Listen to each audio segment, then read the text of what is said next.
జగిత్యాల జిల్లా కేంద్రంలోని శ్రీ వెంకటేశ్వర ఆయిల్ మిల్లును ఎమ్మెల్యే డాక్టర్ సంజయ్ కుమార్ సందర్శించి అగ్ని ప్రమాదంపై ఆరా తీశారు. అగ్ని ప్రమాదం రాత్రి వేళ ఆయిల్ మిల్ నుండి పొగలు రావడంతో రోడ్డున వెళ్తున్న వ్యక్తులు సమాచారం ఇచ్చారని, దీంతో సుమారు 3 గంటల పాటు అగ్నిమాపక సిబ్బంది శ్రమించి మంటలు ఆర్పివేశారని స్థానిక యాజమాన్యం వివరించారు.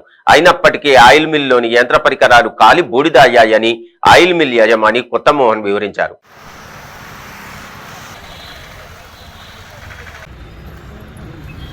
ఆయిల్స్ కానీ ఎన్నుండేది తెల్లారి పేమెంట్స్ నాకు 3-4 లక్షల చిల్లర క్యాష్ లాకర్ అసలు మెయిన్ అది దాంట్లో బంగారం 10 కిలోల వెండి కూడా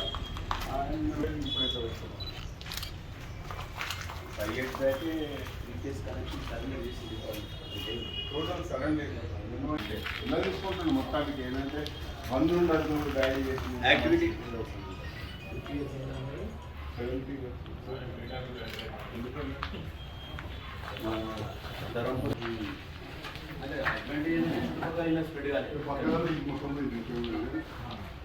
పక్కకి అడ్జస్టెంట్ అన్ని అవును.